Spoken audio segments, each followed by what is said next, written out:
Podcast de terror.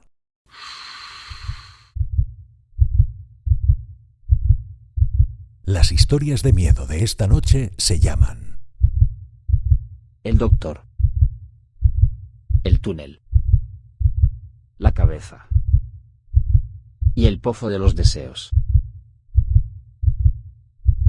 El Doctor.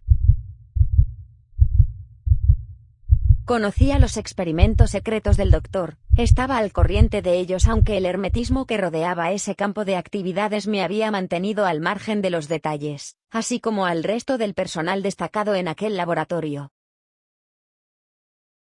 Los hechos a los que hago referencia tienen su inicio una mañana en la que unos gritos provenientes de su laboratorio me hicieron abandonar lo que estaba haciendo y salir para saber qué estaba pasando. Me paré frente a su puerta, que estaba entreabierta, para escuchar, y en ese momento vi a una rata que se había escapado de la jaula cruzando la puerta de un salto.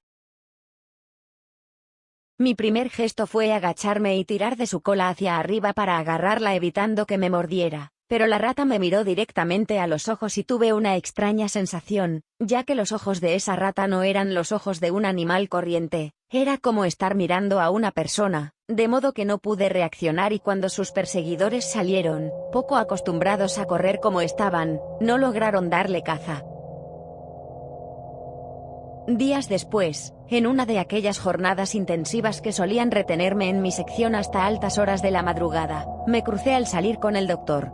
Noté algunas anomalías en su piel, tenía las ojeras aún más marcadas que de costumbre y los ojos vidriosos, hecho que atribuí al exceso de trabajo.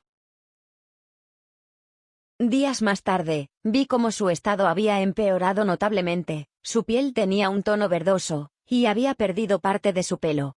Le aconsejé que se pusiera de inmediato bajo tratamiento, pero él me contestó de forma airada llamándome ignorante bajo indirectas.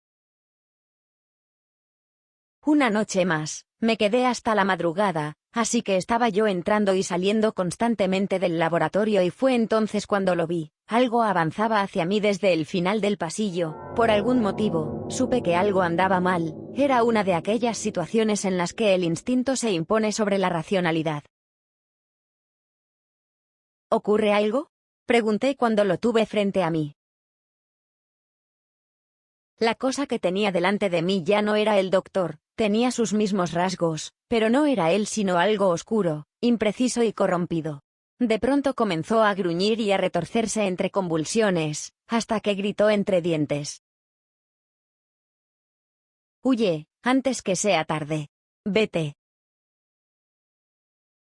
Me quedé allí parado sin entender qué ocurría cuando el ser que tenía frente a mí me atacó. Soltando un alarido me embistió derribándome.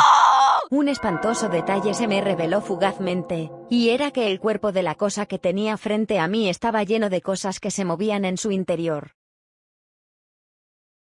¿Podrían no armar tanto escándalo?, reclamó alguien que salió de un laboratorio contiguo.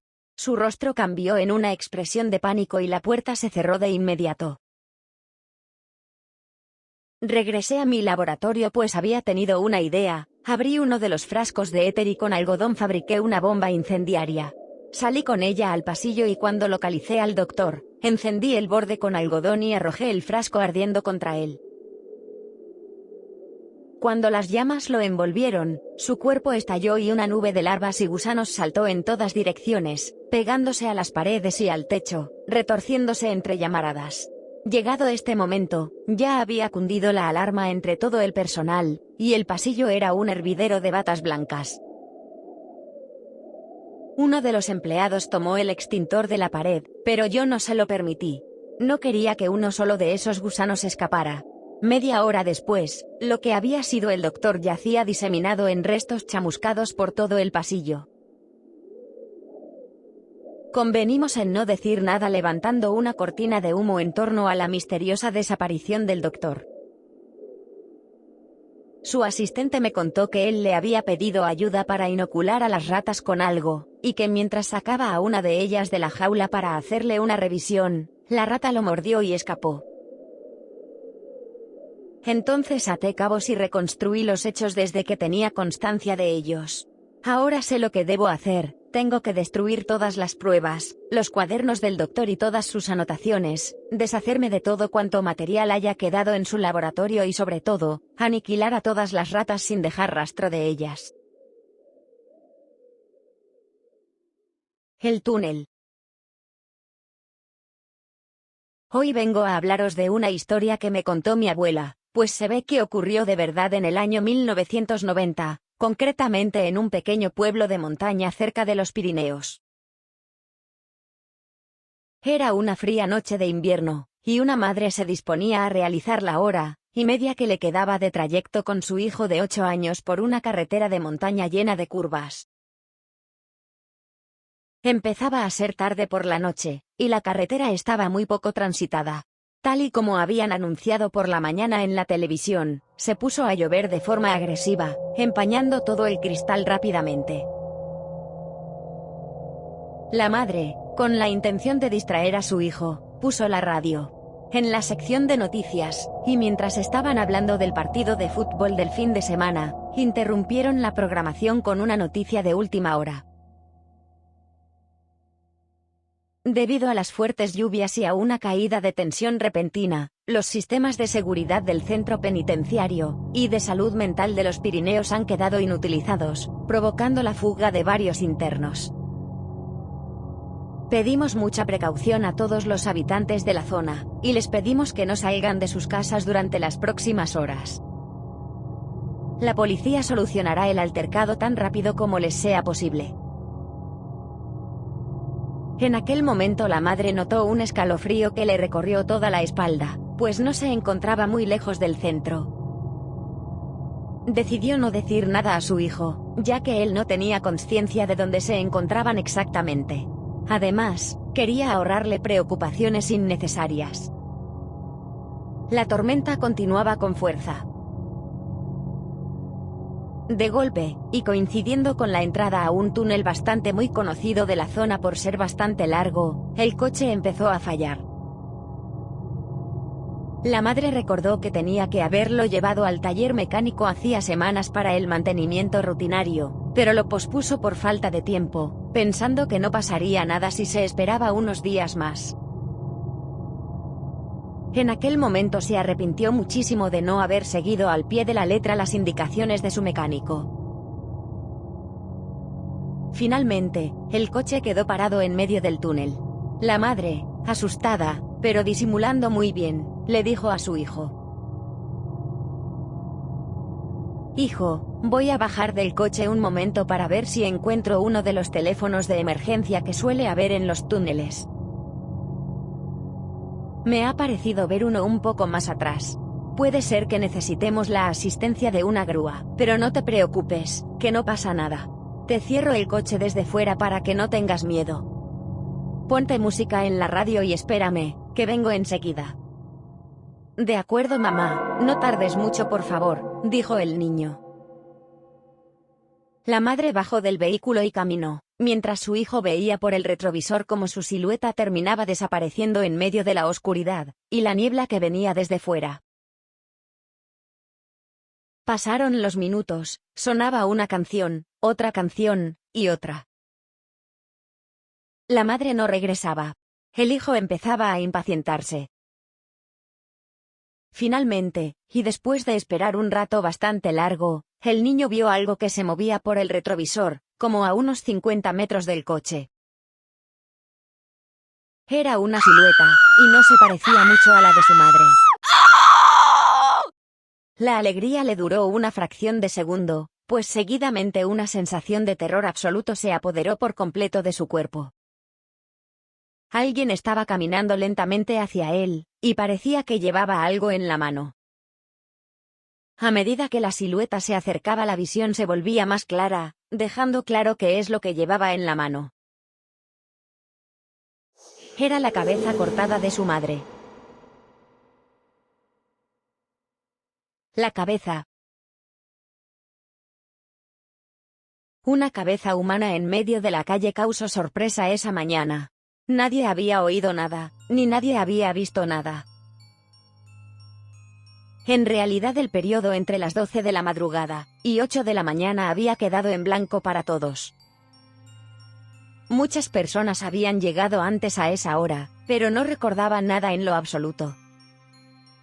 Mucha gente se había aglomerado en torno a la cabeza para tratar de descubrir quién era la propietaria o, más horrible aún, el motivo por el cual no estaba sobre un cuerpo.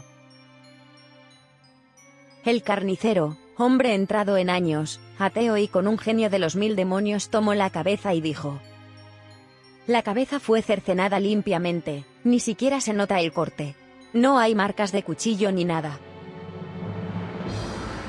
Y era verdad, no había ni siquiera una gota de sangre cerca de la herida. El bibliotecario arrebató la cabeza de las manos al carnicero, hecho que fue interpretado de mala educación por todos y mayor aún por parte del carnicero, que retrocedió hundiéndose en la gente, quedándose al final.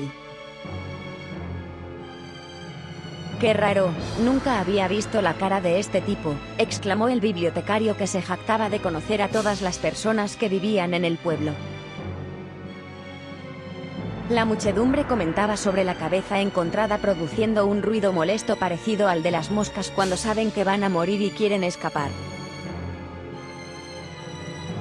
Silencio, dijo una persona, la cual no se divisaba por la enorme sombra que proyectaba una casa de 2 pisos.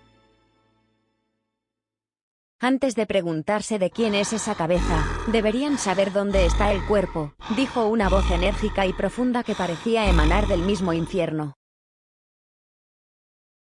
Papá, papá, ese hombre no tiene su cabeza, dijo con sorpresa un niño que huía de terror por la calle, siendo pulverizado por una extraña fuerza. La persona que hablaba no tenía cabeza y a sus espaldas, las nubes y las sombras se habían juntado, transformando el paisaje en una bruma desoladora y densa. Perdónanos, gritó una anciana de rodillas, dejando en la interrogante a la mayoría de los habitantes del pueblo. ¿Qué nos perdone de qué? Murmuraban los habitantes más jóvenes del pueblo, mientras el viento les hacía difícil escucharse y caminar. Perdónanos, maestro, has cuidado el pueblo, manteniéndolo en las sombras para que nadie nos encuentre, dándonos eternidad. Esa era la verdad, muchos eran niños, otros ancianos, pero no recordaban cuándo habían nacido. Estaban en la nada, viviendo tranquilamente, sin comer, sin beber agua y sin saber cuál era su propósito. La cabeza les había abierto los ojos. Ya podían ver y se dieron cuenta de que el propósito de su existencia era horrible. Su finalidad estaba a medias realizada, pero algo había ocurrido en esa madrugada sin recuerdos. Lo vieron claramente como una luz en la oscuridad. Las personas más ancianas habían hecho un pacto hace millones de años para proteger a la madre de Satanás. El pueblo había sido creado con ese fin. Pero esa madrugada, muchas personas disconformes habían asesinado y violado a la madre del diablo. Esto había encolerizado a Satanás, comenzando finalmente el apocalipsis. No había manera de volver atrás. El daño estaba hecho. Las llamas consumieron al pueblo, mientras sus cuerpos danzaban de dolor por el fuego que los devoraba. La masacre había terminado. El diablo se sentó solo, aburrido en una roca humeante. Escupió despectivamente y aborreció al ser humano. Se elevó y desapareció entre las nubes. Entonces apareció Dios, que amaba al ser humano, y comenzó la creación. El pozo de los deseos. Restaba menos de un mes para que se cumpliera el plazo de entrega de su manuscrito y él ni siquiera lo había empezado. Pasaba por uno de esos famosos bloqueos de escritor. Tratando de evitar distracciones, se enclaustró en una humilde cabaña en medio del bosque, donde pasaba horas divagando junto a un pequeño pozo al que hizo su amigo, esperando que éste le concediera el deseo de escribir un libro entero en menos de una semana. Cuando el pozo respondió, lo hizo con una tímida voz de niña, y propuso ayudarlo a cambio de 10 gotas de sangre.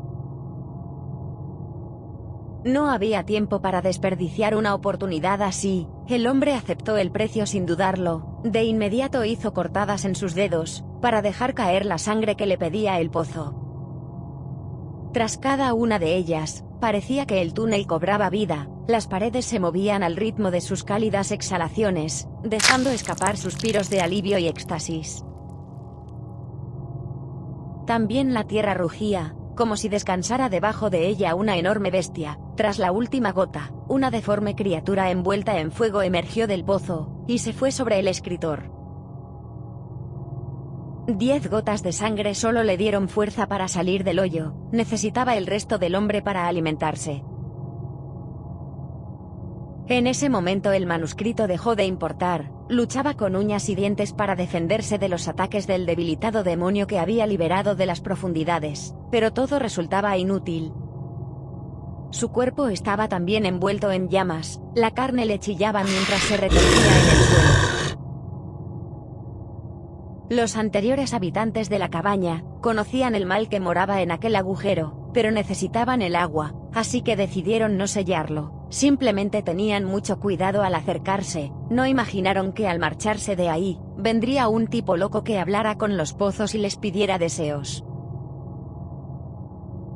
La historia era bastante buena para un libro, lástima que el escritor terminara devorado, y sus restos calcinados a la orilla del pozo, que solo cumplió el deseo de una buena cena para aquel monstruo.